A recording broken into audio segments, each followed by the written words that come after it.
Then God looked down upon the people of earth and said,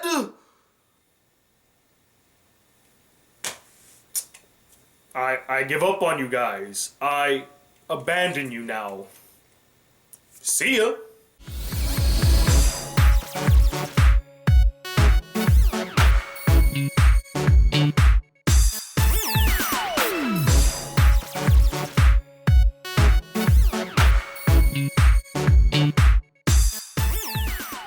Hey guys, the Black Critic Guy here with the first anime review for December, and that is on the anime Sunday Without God. Now, the Sunday Without God takes place in a world where God actually exists, like he lives up there in the heavens and he's watching over mankind. But 15 years ago, he decided, you know what? I'm done with the human race. I want nothing to do with you guys. I abandon you. And with God now forsaking the world and closing off both heaven and hell, people can no longer die. Even if their bodies were destroyed beyond repair, their souls can never be put to rest. Nor can any new people be born. And the only way that anybody can rest in peace is by God's last gift, which were called gravekeepers. They're the only ones that can bury people and put their souls at rest. And now, 15 years later, we follow Aston, a half-human, half-gravekeeper who embarks on a journey to save the world. Now, this anime had a lot of potential. I mean, the concept alone is intriguing enough to pull in any audience, including myself. I wanted to see them really explore the world and go on this journey to figure out how to save the world from the damnation that they're facing. But the anime fell a bit short in that area. I mean, talk about not reaching your full potential. Now, keep in mind, I'm not saying that I hated this anime, nor am I saying that this is a terrible anime. The anime does have a few good qualities to it. As I mentioned earlier, the concept is so intriguing and interesting. I mean, it takes place in a world where God exists, and he has abandoned the world, and now people are wondering, what do we do with our lives? Do we live on? Do we die? What's the point of going on? And the anime in some parts really addresses this dilemma that the people face. The anime also has breathtaking and gorgeous animation, so colorful and vivid. I fell in love with the scenery in this anime. And the character designs, although not really that special, they don't really stand out that much, are still pretty solid. The first 6 episodes of the anime were fantastic. It did a really great job at establishing the world, the characters, and making you feel like you're going on this journey. I mean, you learn a little bit about how some of these societies are run and controlled in this new world, especially from episodes 4 to 6, where it takes place in this place that is referred to as the Land of the Dead.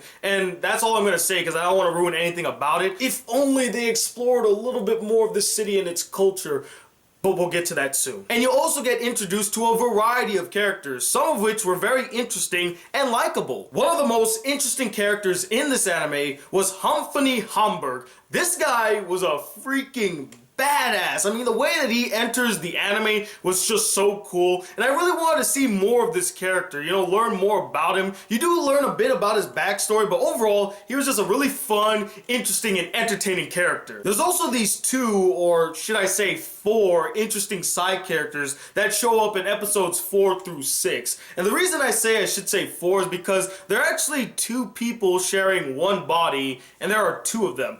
These guys looked really cool. I mean, the character designs for them were just fantastic. And the backstory explaining why they're only halves is pretty interesting, and I actually found it kind of touching in a sense. And honestly, I would have loved to have more scenes with these characters, to learn more about these characters. They were without doubt the most fascinating characters in the entire anime. But even with all those good qualities, I cannot deny that this anime is sorely lacking in many other facets. First off, and this is the biggest problem with the anime, there is a huge lack of explanation and exploration of the world and the people that inhabit it. Now, it did get off to a good start. It had a lot of promise in its first 6 episodes, where they did establish the world and flesh out some of their characters. But by episode 7, all of that development, all of that world building comes to a screeching halt. I mean, sure, they do explore other aspects of this world, but they're just not as interesting or as fascinating as the first place that they explored. But not only do these elements fail to spark interest, but they're also very brief. Case in point, much later on in the anime, our characters come to a place where gravekeepers are born. And instead of expanding and exploring more about this location and how gravekeepers are born, they kind of just glance over it because they're trying to find somebody in this place, and instead of focusing on this area and learning more about it, they're just like, no, we gotta go find this person. That was vital information just passed over. I would have loved to learn more about this place. Why does it look so desolate? Why do the gravekeepers have no emotions? All that good stuff. And speaking of gravekeepers and no emotions, they don't fully explore the different types of people in this world. The living, the dead, and the gravekeepers. Yes, they do explore some aspects of the dead in some episodes here and there, but also in the anime, they refer to these other dead beings who have deteriorated so much that they have no conscience and they're just walking the earth with no purpose. Almost like living corpses, like zombies basically. And throughout the entire anime, you never bump into any of these. Not a single one of them.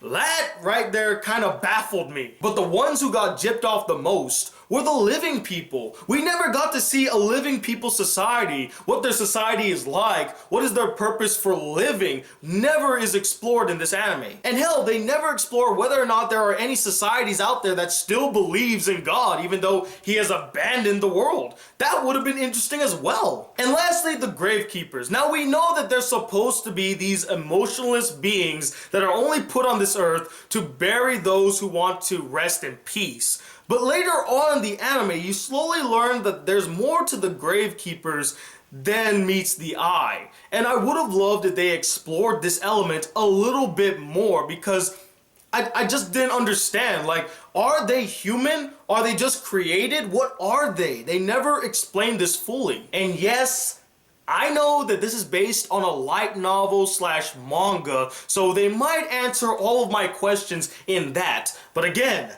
this is the anime review, not the light novel manga review. Another thing that they don't explain in this anime is apparently people can make wishes and they come true. How is that even possible? Like, does God grant the wish, or does somebody else grant the wish, or does it just miraculously happen? Like, they always mention like miracles and stuff, but they don't explain how wishes work in this world. Like, do you have a set number of wishes? Could you make as many wishes as you want? Could you wish for God to come back? Like, there's no rules, there's no boundaries explaining how wishes work in this world. And the last thing that the anime failed to explore was some of the relationships. Some of these characters had relationships with each other in the past, but you never get to know about them. They never explore these relationships. The next issue that I had was with the main character, I wasn't a huge fan of hers. I mean, she wasn't a bad character, mind you. I mean, she was determined, very courageous, very optimistic. She's a solid character. It's just, I never once was attached to her. I never really cared about her journey. I never really cared about her as a character. She came off as a bit naive and very annoying in some episodes. I just overall found her to be Now this next problem sort of ties in with the first problem that I had with this anime, and that is episodes 7 through 13. I just found these episodes really boring and uninteresting. I mean, instead of going on this journey that we were promised at the beginning of this anime, the journey gets sidetracked to deal with all these other like personal issues and other characters that just get thrown into the anime that I personally wasn't a huge fan of. Now I will say this, they did explore an element to the anime that I thought was really cool and I wish that they expanded on, again tying into the first problem, but they kind of just put these characters in there and then, oh, we're done with them. Moving on. Now, I don't know if this is true or not. This is just pure speculation on my part since this is how I felt about episodes 7 through 13. But these episodes felt like filler. Like, they had nothing to do with the main story, the main plot, the journey. It's just a little detour that they take so that they can let the manga or light novel catch up and then get back on the journey. Now again, I could be wrong. I'm just speculating here. It could be canon. I don't know, because the way that it ends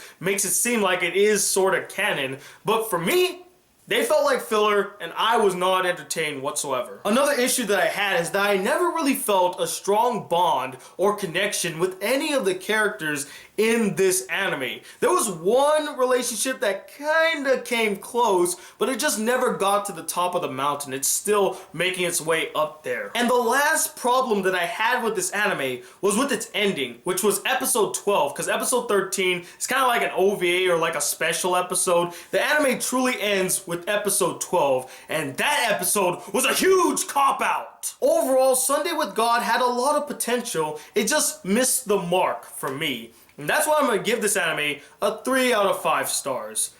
It's okay. If you don't watch Sunday Without God, no one's going to beat you up for it, I promise you. But anyway, what did you guys think about this anime? Did you really enjoy it? Or did you feel like it didn't live up to its potential? And let me know, what is an anime that you felt like never lived up to its potential? Comment below and let me know. And until the next video comes, guys, if you would like to be a part of the Black Critic crew, please hit that subscribe button below. Like this video if you really enjoyed it. And I'm Tony Watt II, the Black Critic Guy. Till then, peace, YouTube.